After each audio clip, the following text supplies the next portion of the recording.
Okay, so now we have the following problem. Consider a Cobb-Douglas production function. And again, this Cobb-Douglas production function is in terms of capital and labor. So this is a typo here. This Q is supposed to be a function of labor and capital. Okay, and where capital A, lowercase a and b are positive parameters.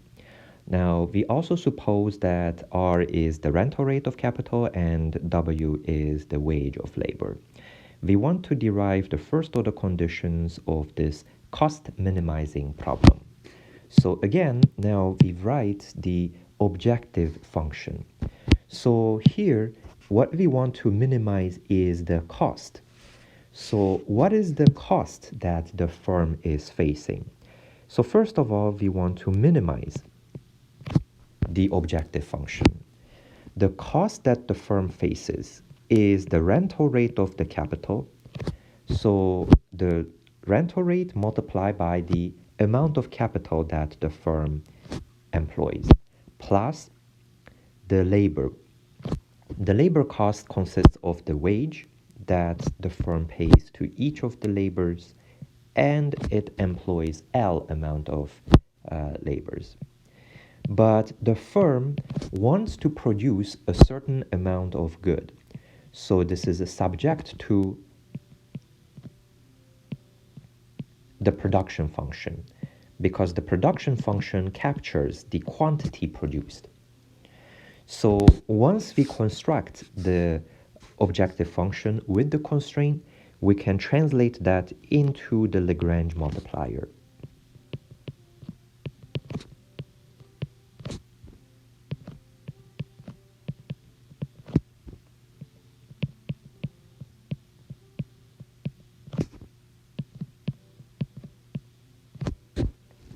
So next, we take the first order condition with respect to capital.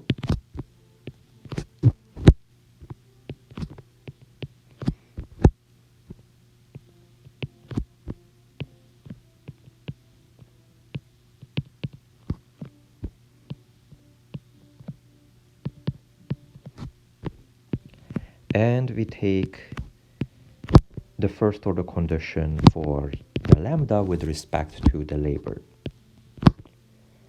And we obtain the following expression.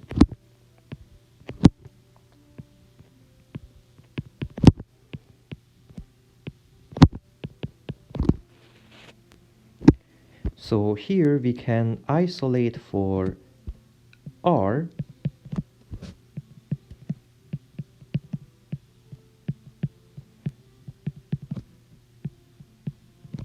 and we can isolate for W from the second first order condition.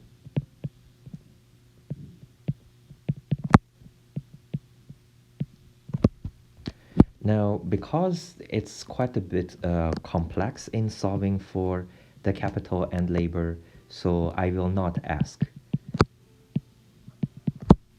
to solve for L and K on the exam.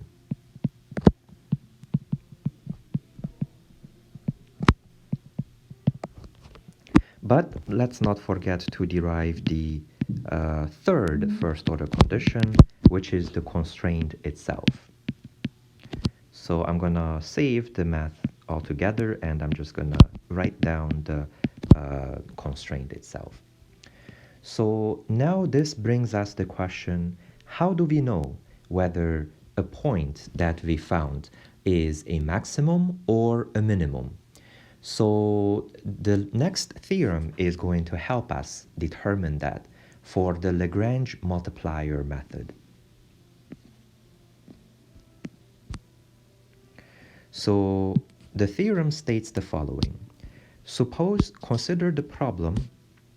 We are either maximizing or minimizing an objective function that we don't know, and it is subject to some constraint. Now, again, this constraint is an implicit function. And suppose that we already found x0, y0 to be some critical point, which by definition, it has to satisfy the first order conditions. So I'm going to define here an expression d that is a function of x, y, and lambda. So this massive expression here, once you compute it, will help us determine whether the critical point is a maximum or a minimum. So just to be clear on some of the notations. So for example, this fxy represents the partial derivative of f with respect to x and then with respect to y. Here, this notation just means it's the function g with respect to x multiplied by the function g with respect to y. So I will not go over each of these components. Maybe the last one, this represents function g with respect to x being squared. But I'm going to state the following. So if we evaluate this expression or this function d at the point, at the critical point, and it is less than 0, then this critical point is a maximum problem locally. So what does it mean that it's a maximum problem locally? So suppose that we have, at least in single variables, I'm going to demonstrate it using single variables. We could have a function that goes like this. Oops.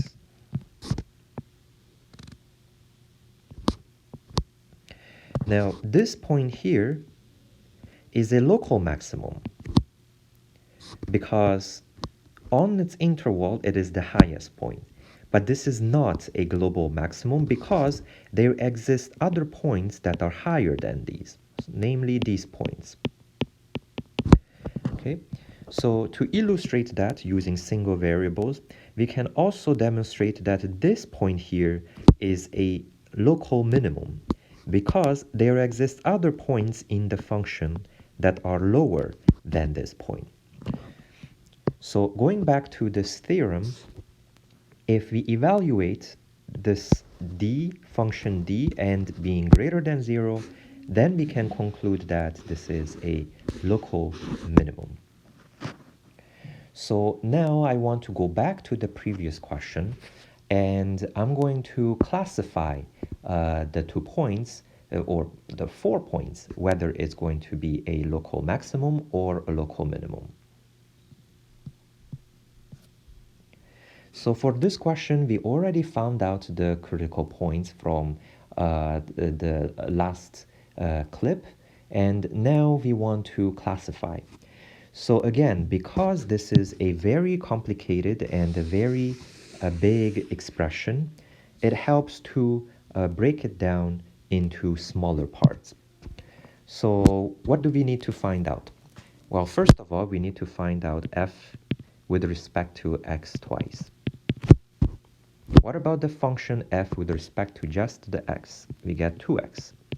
So this is the derivative of the objective function.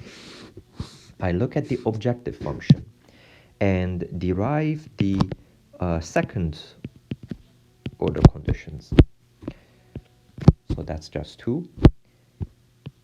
G of x, g with respect to x, we look at the constraints and we take the derivative with respect to x. So we get 2x plus y. Do that again, we get 2.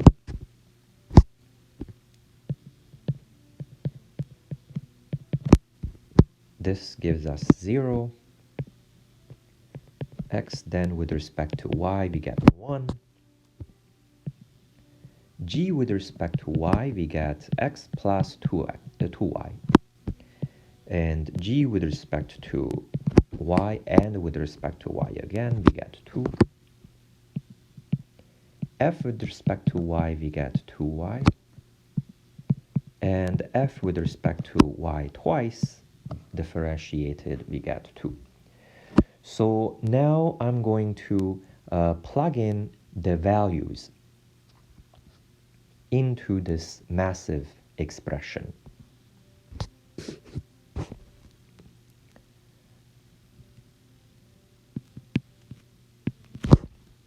So I'm going to take the first critical point, which is 1, 1, and the lambda value was 2/3.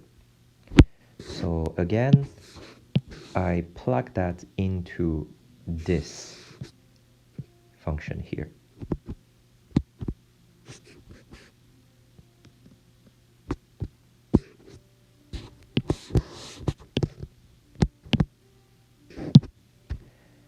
Okay, so this 1, 1, and 2/3, they were found from the previous parts.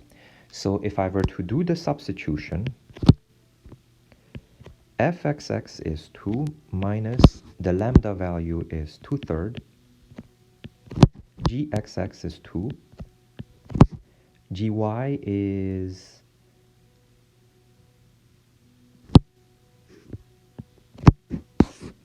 x plus 2y, but x is 1 and y is also 1. That being squared, minus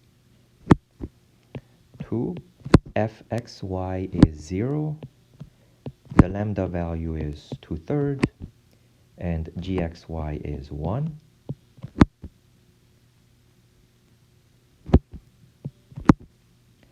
Gx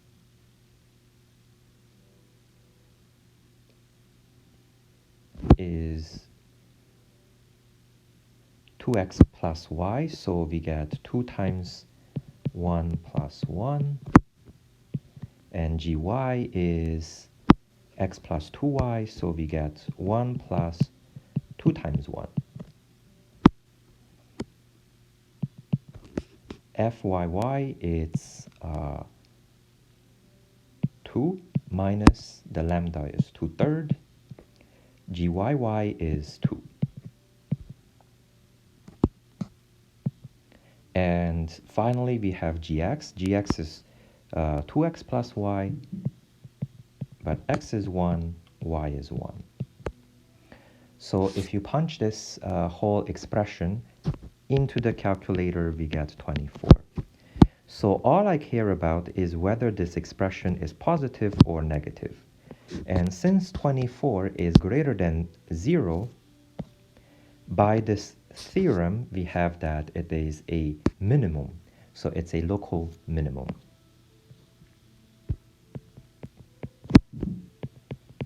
So it's a minimum. And by similar process, we can determine the sign of this function d. And that also gives you 24, which is positive. So this is also a local minimum.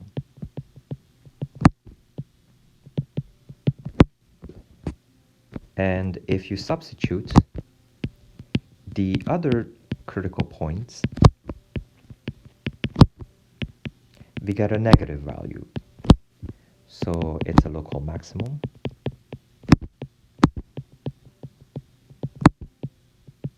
And the last critical point that we found was this, and it's also negative. So it's a local maximum.